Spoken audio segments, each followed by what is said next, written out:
Meditação diária, 19 de dezembro. Fazendo o que falamos. As palavras nada significam até que as coloquemos em ação. Texto básico, página 65. O 12º passo nos lembra de praticarmos esses princípios em todas as nossas atividades. Em NA, temos exemplos vivos dessa sugestão à nossa volta.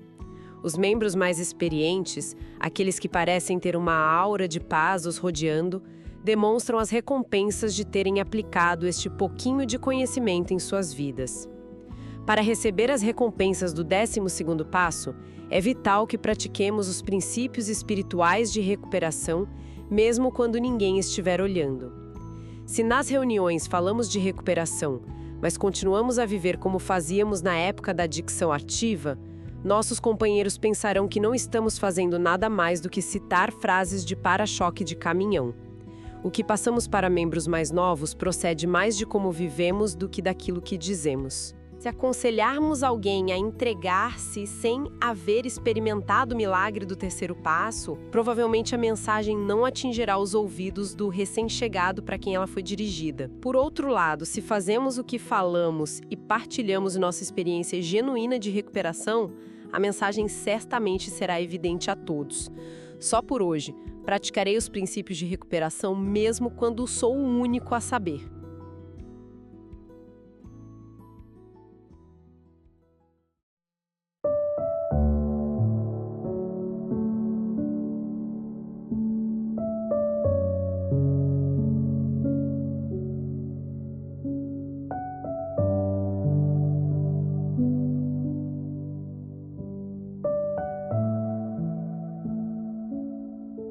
Essa meditação é um papo bem reto, né?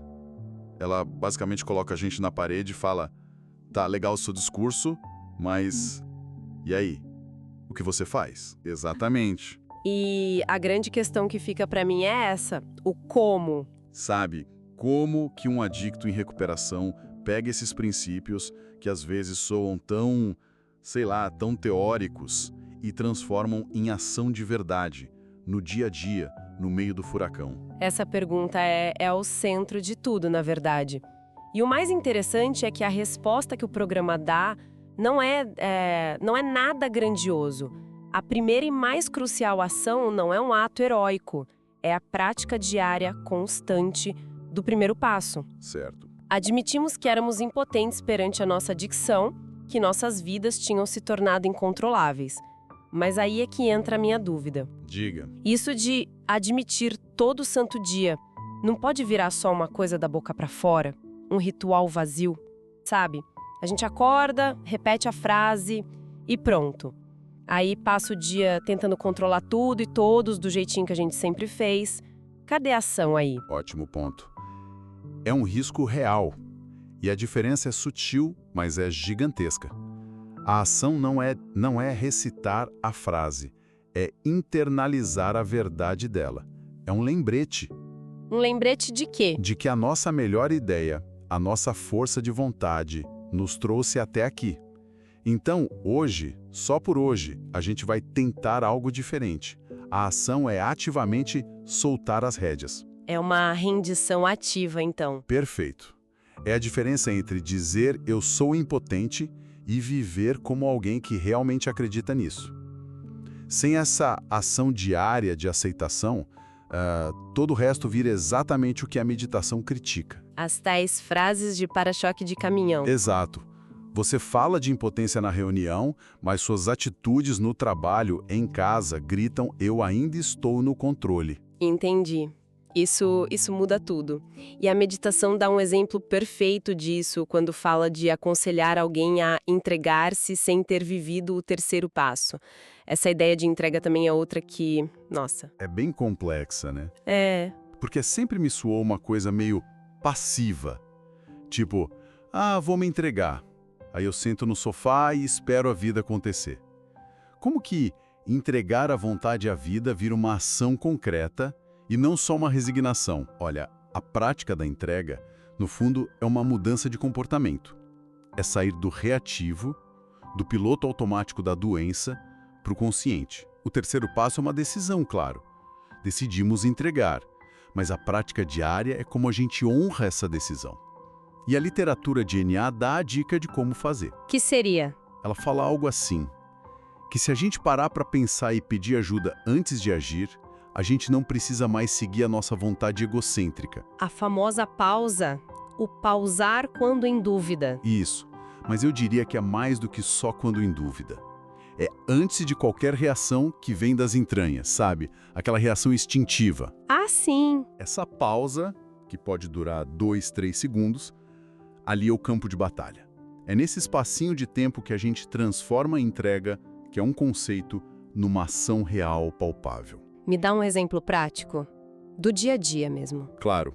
Pensa assim, seu chefe te manda um e-mail, atravessado, cheio de crítica. A sua primeira reação, a da doença, é o quê? Responder na hora, com o dobro de agressividade para mostrar quem manda. Perfeito. A vontade própria grita, reaja, destrua.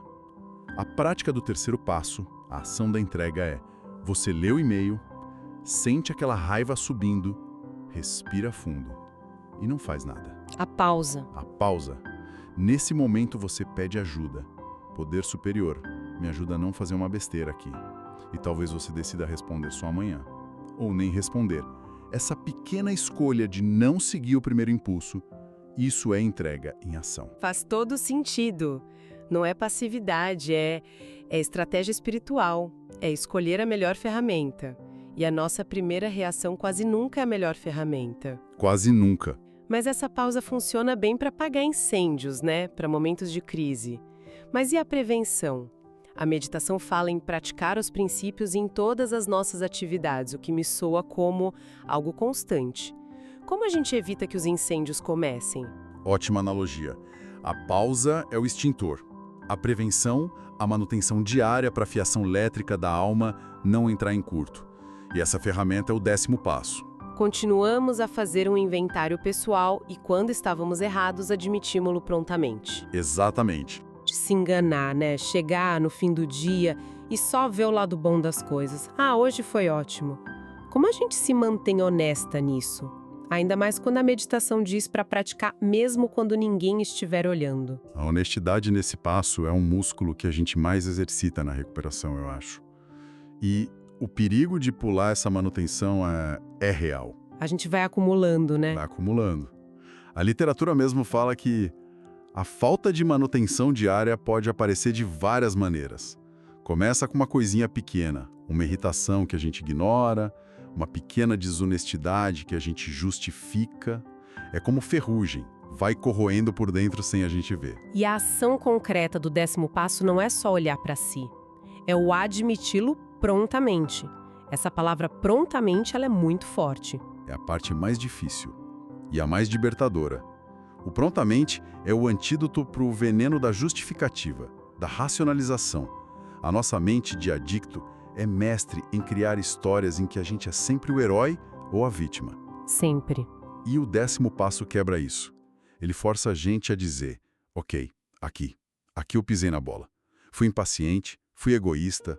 A ação é admitir. Para si, para o poder superior, para o padrinho ou madrinha e, se precisar, para a pessoa que a gente prejudicou. Isso zera o placar. Todo dia. Entendi. Então a gente tem essa estrutura interna, a fundação do primeiro passo, a ferramenta de emergência do terceiro passo e a manutenção diária do 10º.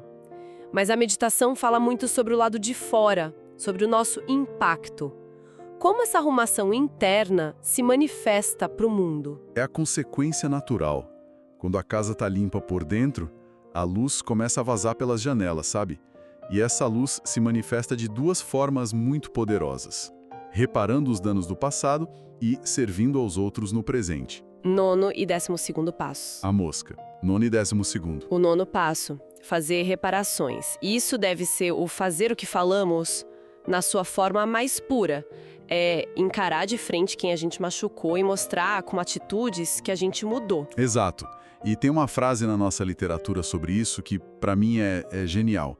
Diz que a mudança dos nossos modos de vida é talvez a reparação mais significativa que podemos fazer. Uau! Ou seja, A maior reparação não é o discurso de desculpas, não é nem o me perdoa, é a prova viva, diária, consistente de que você não é mais aquela pessoa. Quer dizer que não adianta eu pedir 1000 desculpas por ter sido irresponsável se na semana seguinte eu continuo chegando atrasada e furando compromissos. Exatamente. E a reparação de verdade é a nova atitude, é a consistência. As atitudes falam muito mais alto. E isso nos leva direto ao coração da meditação de hoje, que é o 12º passo, levar a mensagem. As histórias que a gente lê nos nossos livros são a prova disso. A mensagem mais poderosa não está no que a gente diz, está no que a gente faz. Lembra daquela história do membro falando do padrinho dele? Lembro muito bem. Ele não fala que o padrinho deu os melhores conselhos. Ele fala que o padrinho o acompanhou manhã, tarde e noite nos primeiros 6 meses. Percebe o poder disso? A mensagem não foi um sermão. A mensagem foi um café, foi uma carona para a reunião, foi atender o telefone às 3 da manhã, foi a ação de estar presente. Ele não precisou dizer que o programa funcionava. De jeito nenhum. Ele era o programa funcionando ali, na frente do afiliado. E tem a outra história que sempre me pega. A da membra, que recai depois de 13 anos limpa. A coragem dela de voltar para uma sala esperando o julgamento. Sim, esperando ser crucificada, né? E o que ela encontra? Amor. Ela diz que foi recebida com nada além de amor e abraçada pelos adictos naquela sala. Pensa nisso. O grupo não fez um discurso sobre perdão. O grupo não disse, a gente te aceita de volta. O grupo o abraçou. A ação coletiva, o acolhimento, isso passou a mensagem de um jeito que 1000 palavras não conseguiriam. Isso é muito poderoso. Fazer o que a gente fala. E essa consistência, sabe? Essa maratona de pequenas ações diárias. Desde a admissão da impotência de manhã até o abraço em um recém-chegado à noite. É isso que constrói aquela tal aura de paz que a meditação fala. Não é mágica, então? Não é mágica. É o resultado de um trabalho diário, honesto e consistente. É o fazer o que falamos em carne e osso. Então, o caminho fica bem claro. É transformar o que a gente aprende em ações diárias. É praticar os princípios, como diz a meditação, mesmo quando só a gente sabe que está praticando. É um caminho de integridade. Exato. O que me deixa com uma última reflexão aqui para a gente pensar. Manda. A meditação fala muito dessa consistência interna e da percepção dos outros, né?